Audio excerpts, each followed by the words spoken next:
मित्रों नमस्कार। सुधीर पांडे पूर्वांचल के YouTube चैनल पर आपका स्वागत है, अभिवादन है, अभिनंदन है। आज बात करेंगे बिहार के जाति जनगणना पर। उससे पहले मैं निवेदन यह करूंगा कि कुछ आर्थिक, अगर वीडियो अच्छा लगता हो तो कुछ आर्थिक मदद भी दिया करिए। यह आपका सहयोग मेरा ऊर्जा बढ़ाता है, ताकत बढ़ाता है और हम नई नई चीज़ें ढूंढ के लाते हैं। आज मैं बात कर रहा हूँ, हाई कोर्ट से यह आदेश हुआ है कि बिहार में जाति जनगणना होना चाहिए।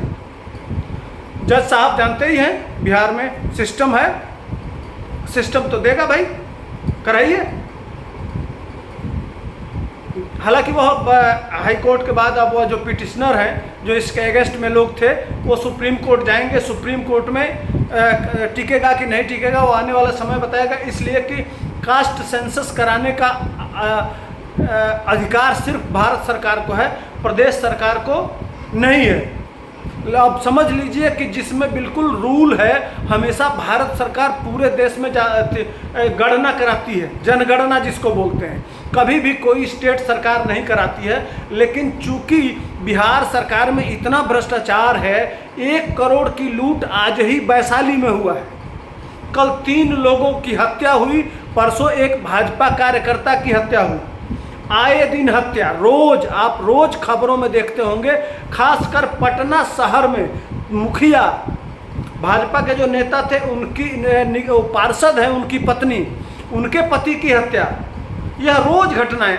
कह रहा हूं ना कि आज 3 जगहों पे बैंक डकैती, करोड़ों की लूट हुई है। अब यह सब खत्म करके और किस पे चर्चा चलेगा? अब जाति जाति खेलिए, खूब मजा आएगा कि तुम्हारा कोड क्या है, मेरा कोड क्या है। आपस में जब लड़ते रहेंगे, जाति के नाम पे बंटते रहेंगे, तभी ना इनकी दुकान चलेगी। तभी ना ये कल 6 करोड़ की संपत्ति जब्त की गई है। 6 करोड़ की नहीं है, वो बहुत बड़ी संपत्ति है। सरकार ने 6 करोड़ बताया है, बहुत कम बताया है। उसको डिटेल में मैं समझाऊंगा एक दिन, एक वीडियो बना के, और आपको समझाऊंगा। वह बड़ा वीडियो होगा, इसलिए मैं अभी टच नहीं कर रहा हूँ। उसमें कितने मामले हैं उसको आप देखिएगा, मैं पूरा डिटेल समझाऊंगा। वह लगभग 300 से 400 करोड़ रुपए का मामला है। वो 600 करोड़ है ना, तो 600 करोड़ 600 करोड़ है। उसको समझाऊंगा मैं पूरा डिटेल। मार्केट रेट वो उस समय का जब मुकदमा लिखा गया, उस हिसाब से वो पैमाने पे वो 6 करोड़ था। खैर, उस विषय की बात मैंने कर रहा हूँ। मैं जाति जनगणना की बात कर रहा हूँ। जाति जनगणना हाईकोर्ट के आदेश पे मेरा चर्चा है। मैं इसलिए कह रहा हूँ कि अब बिहार में जाति जनगणना हो जाएगा तो सारे लोगों को पकड़ पकड़ के कलेक्टर बना दिया जाएगा। अब लोग ट्रेनों में भर भर के नहीं आएंगे। अब सारी समस्या, जो बिहार में सबसे अति पिछड़ा राज्य है, वह सबसे संपन्न राज्य में स्थापित हो जाएगा। अब इतनी सारी फैक्ट्रियां खुल जाएंगी, इतने सारे उद्योग लग जाएंगे, इतने सारे कारखाने लग जाएंगे सिर्फ जाति जनगणना पे। इसलिए कि जाति जनगणना के आधार पर ही गुजरात में कई हजार फैक्ट्रियां लग गई। वहाँ जाति जनगणना नहीं हुआ होता तो गुजरात देश इतना आगे निकला होता। देश का कुल जीडीपी का 33% जो टैक्स, मैंने समझ लीजिए कि 8% आबादी के हिसाब से 7 से 8% जनसंख्या है गुजरात का। लेकिन जब टैक्स की बात आती है कि भारत सरकार को कौन टैक्स सबसे ज़्यादा देता है, तो सबसे ज़्यादा गुजरात और महाराष्ट्र देता है। तीसरे नंबर पे उत्तर प्रदेश आता है। और यह डाटा जब एनसीआरबी का डाटा उठाते हैं तो उस लिस्ट में सबसे नीचे से चौथे नंबर पे बिहार आता है। और उसी क्रम में उत्तर प्रदेश था, जो अब बाहर निकल गया है, वह तीसरे पायदान पे आ गया है। यह टैक्स और पर कैपिटा इनकम, पर व्यक्ति का इनकम साल में कितना है, इस आधार पर जांचा जाता है। उसमें नीचे से चौथे नंबर पे बिहार है। अब बिहार में सारे लोग जब कलेक्टर बना दिए जाएंगे जाति जनगणना के आधार पर, तो गरीबी कहाँ रहेगी? अब सारी समस्या का समाधान सिर्फ जाति जनगणना, जाति गिन लिया जाएगा, बस सारी समस्या का दुख दूर हो जाएगा। यही असली कारण था। अब तक नीतीश कुमार और लालू यादव और बिहार की सरकार समझ ही नहीं पाती थी कि असली बीमारी है कहाँ। असली बीमारी यहीं छुपी हुई थी। इसलिए कि अब तक जाति जाति तो खेलते ही नहीं थे, जाति की बात तो होती ही नहीं थी। पहली बार समझ में आया है कि जाति जनगणना अगर करा दिया जाए बिहार का तो सारा समस्या का समाधान हो जाएगा। जिन जिन प्रदेश, उत्तर प्रदेश में जाति जनगणना जोगी जी करा रहे हैं तभी ना 14 लाख करोड़ रुपया दुनिया के लोग लाके लगा रहे हैं यूपी में।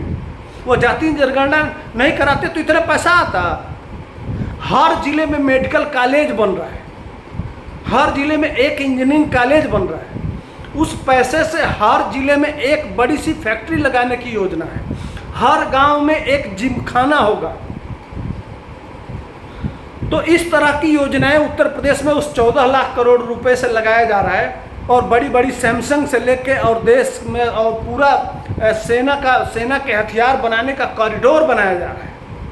तो समझ रहे हैं, यह सारा योजना और सारा कार्यक्रम सिर्फ जाति अगर गिन लिया जाएगा तो सारे समस्या का समाधान हो जाएगा। अब तो कोई दिक्कत है नहीं। अब असली बिहार सही रास्ते पे चल रहा है। लालू यादव थे तो वो जाति की बात नहीं करते थे, अगड़े पिछड़े की बात नहीं करते थे, सामाजिक न्याय की बात नहीं करते थे। वह जाति की बात कहाँ करते थे? वह उनके बेटा, उनकी पत्नी, उनके कोई जाति की बात कभी किया? MY कोई जाति की बात थोड़ा होता है। MY समीकरण जाति की बात थोड़ा होता है, उसमें तो सब आते हैं, है ना। उसी तरह से अब नीतीश कुमार का सबसे सुपर डुपर फार्मूला है कि जाति जनगणना करा देंगे और इसी आधार पर आपस में जब हम लोग इतना जाति में लड़ जाएंगे, बस उसी लड़ाई से एक ऐसा विस्फोट होगा विकास का, ऐसा जमीन से भूईफोरा जिस तरह से सीता जी निकली थी उसी तरह से जमीन से विकास निकलेगा बिहार में, और उसी तरह से विकास चारों तरफ फैल जाएगा। और फैल के सभी लोगों को वो जिस आएगा और सभी लोगों को कलेक्टर पकड़ के वो विकास कलेक्टर बनाएगा। और सबके घरों में सोना चांदी हीरा जवाहरात और सबकी वर्षा होगी। नोट इतना होगा ना कि रखने की जगह नहीं, सब लोग एक एक ठो ट्रेन खरीद लेंगे। अब कोई चलेगा, जिस तरह से नीतीश कुमार और तेजस्वी बाबू जिस तरह से प्लेन से चलते हैं, उनके पास अपना हेलीकॉप्टर है, उसी तरह से अब बिहार में जाति जनगणना के बाद सारे लोगों के पास अपना अपना हेलीकॉप्टर होगा और अपना अपना हवाई जहाज होगा, उसी से उड़ के जाएंगे। अब सबके घर में अपना फैक्ट्री होगा, इतना रुपया आ जाएगा ऊपर से, उसी में से जाति जनगणना में से निकलेगा नोट एकदम भरभरा के, और उसी से सारे समस्या का समाधान हो जाएगा। 2024 में जिताएं, और वही जब सबके घर में सब कुछ हो जाएगा तो 2024 में तभी तो नीतीश बाबू और लालू यादव जीतेंगे। अब तक तो यही जीतते आए हैं ना। लालू यादव बड़ा सा कुर्ता पहन लेते थे, छोटका सा जैकेट पहन लेते थे और कहते थे, या बंडी पहन लेते थे और देखो ये बड़का के ऊपर छोटका चढ़ गया। ये जाति की बात थोड़े है। वहाँ हमेशा वो जमीन को लेके नक्सलियों को प्रश्रय, एक दिन 200 लोग 300 लोग मारे जाते थे लालू के राज में। क्या हुआ था बुजुर्गों से पूछ लीजिएगा, वो जाति की बात करते ही नहीं थे। इतना प्रेम था ना कि पूछिए मत। असली विकास का फार्मूला अब आया है, असली विकास अभी होगा। आप सिर्फ दिल्ली पहुंचा दीजिए और फिर इंतजार करते रहिए। 15-20 साल लालू यादव और बाकी दिन नीतीश कुमार।